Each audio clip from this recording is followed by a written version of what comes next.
വക്കീലെന്തിനാ ഇങ്ങോട്ട് വരാൻ പറഞ്ഞേ? വളരെ സീരിയസ് ആയ ഒരു കാര്യം സംസാരിക്കാനാണ്. ഇതെന്താ? വായിച്ചു നോക്ക്.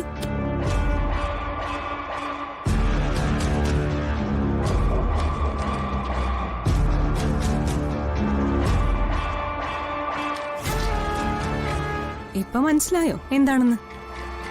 ഇത് അച്ഛൻ എഴുതിയ? അതെ, വിൽപത്രം തന്നെയാ. അല്ല, ആരാ ഈ ഇന്ദു? എന്റെ മോളാണ്. മോളെന്ന് പറഞ്ഞ? ആ, വളർത്തുമകള്. ഞാനും അർച്ചനയും കൂടി അവളെ ദത്തെടുത്തതാ. ഓ, ആ, മരിക്കുന്നതിന് മുമ്പ് സച്ചിയുടെ അച്ഛൻ ആ കുഞ്ഞിന്റെ പേരിൽ എഴുതി വെച്ച ഈ വിൽപത്രം മാത്രം മതി നമുക്ക് കേസ് ജയിക്കാൻ.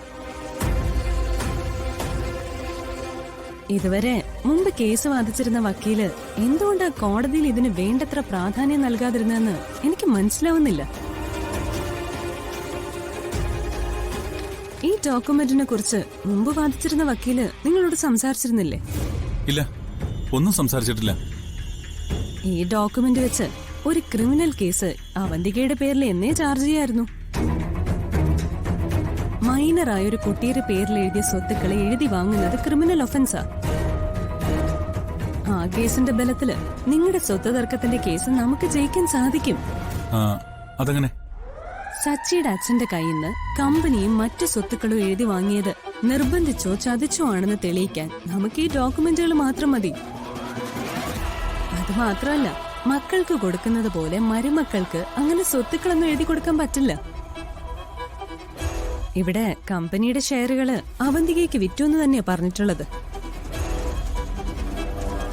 എന്ന് പറഞ്ഞാ പകരം പണം വാങ്ങിക്കൊണ്ടാണ് നിങ്ങളുടെ അച്ഛൻ ഷെയറുകളും സ്വത്തുക്കളും അവന്തികയ്ക്ക് നൽകിയിട്ടുള്ളത്.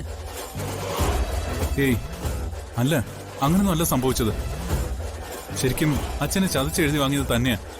അത് തന്നെയാ ഞാനും പറഞ്ഞു വന്നത്.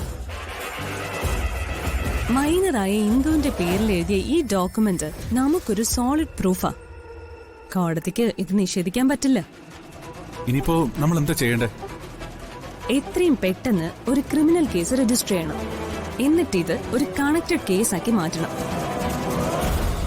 ഇത് രണ്ടും സെയിം കോസ് ഓഫ് ആക്ഷന് എന്ന് പറഞ്ഞാൽ രണ്ട് കേസുകളും ഒരേ സംഭവവുമായി ബന്ധപ്പെട്ടതാണെന്ന് നമുക്ക് കോടതിയിൽ തെളിയിക്കാൻ പറ്റും.